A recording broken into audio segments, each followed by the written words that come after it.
எல்லோருக்கும் வணக்கம். வேதா ஆத்மசுத்தி துவக்கம். அதாவது ஆத்மசுத்தி என்ற உணர்வை அதிகாலை நாம் கண் விழித்தவுடன் எழுந்து அமர்ந்து கைகளை மடி மீது திறந்து வைத்து கண்களை மூடி நேராக நிமிர்ந்து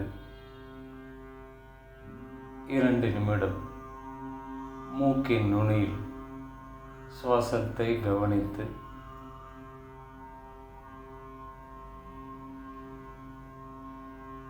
நினைவை புருவ மத்தியில் வைத்து உயிரை எண்ணி ஏங்கி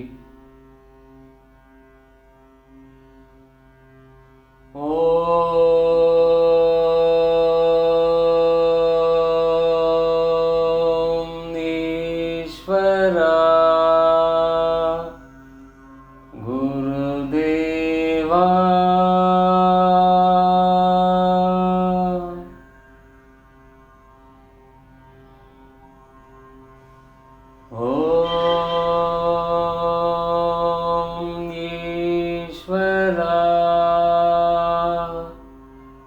குருதேவா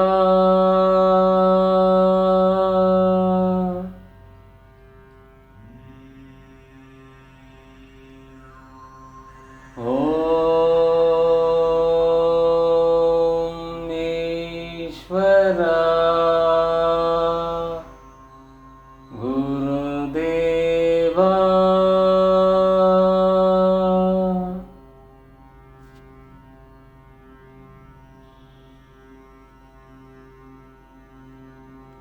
கைகளை வணங்கியபடி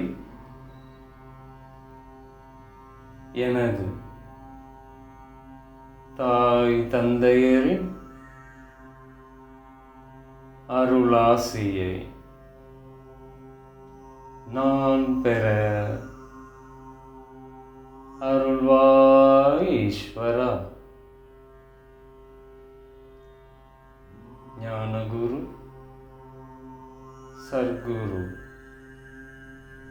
அருளாசியை நான் பெற அருள்வாய் ஈஸ்வரா. அகஸ்தி மாமகரிஷிகளின் அருள் சக்தியும் துருவ மகரிஷிகளின் அருள் சக்தியும் துருவ நட்சத்திரத்தின் பேரருளும் பேரொளியும் சப்தரிஷி மண்டலங்களின் பேரருளும் பேரொளியும் என் உடல் முழுவதும் படர்ந்து எனது இரத்த நாளங்களில் கலந்து எனது இரத்த நாளங்களில் உள்ள ஜீவ அணுக்கள் ஜீவ ஆன்மாக்கள் அனைத்தும் பெற்று எனது எண்ணம்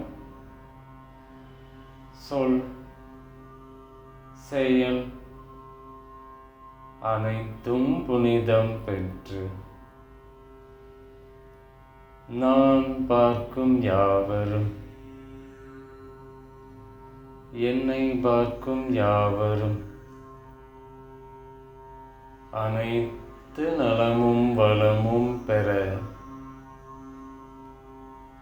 அருள்வாய் ஈஸ்வரா.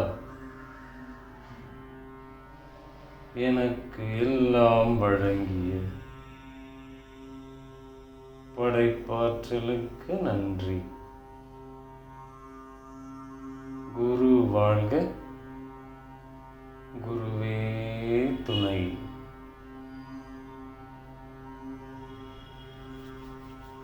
கைகளை தேய்த்து 3 முறை முகத்தில் வைத்து மூடி ஆத்ம சுத்தியை நிறைவு செய்யவும். நிறைவு செய்த பின் உங்களது காலை செயல்களை செய்ய துவங்குங்கள். இதே போன்று உங்கள் மனம் எப்பொழுதெல்லாம் சஞ்சலம் அடைகிறதோ அப்பொழுதெல்லாம் இந்த உணர்வை ஏங்கி எடுத்துக்கொள்ளுங்கள். அதாவது வெறுப்போ, கோபமோ, தொழிலில் லாபமோ நஷ்டமோ, சஞ்சலப்படும் போது சக மனிதர்களால் உணர்ச்சிக்கு ஆட்படும் போதெல்லாம் ஒரு நிதான நிலைக்கு நீங்கள் எப்பொழுதும் இருப்பதற்கு இந்த ஆத்ம சுத்தி எப்பொழுதும் உங்களுக்கு துணை இருக்கும். இது இப்பிறவியில் நமக்கு கிடைக்கப்பெற்ற ஒரு பொக்கிஷம். இதை செய்யும்போது ஒரு சாலையில் சென்று கொண்டிருக்கும்போது நீங்கள் ஏதாவது ஒரு விபத்தை பார்க்க நேர்ந்தாலோ, இல்லை 2 நபர்கள் சண்டையிட்டு கொள்ளும் காட்சியை பார்க்கும்போது அதிலேயே மூழ்கி நம் மனம் பதபதைப்புக்கு செல்லாமல் ஒரு நிதானமான நிலையில், நல்ல உணர்வு நிலையில் தாய் தந்தையரின் ஆசீர்வாதத்தையும் மகரிஷிகளின் ஆசீர்வாதத்தையும் அவ்வப்பொழுது நமது உடலிலும் இரத்தத்திலும் கலக்கச் செய்ய நாம் ஒரு நிதானமான, பொறுமையான, புரிந்து கொள்ளும் தன்மையில் நமது வாழ்க்கையில் நாம் வாழ முடியும். நலம் பெறுவோம், வளம் பெறுவோம்.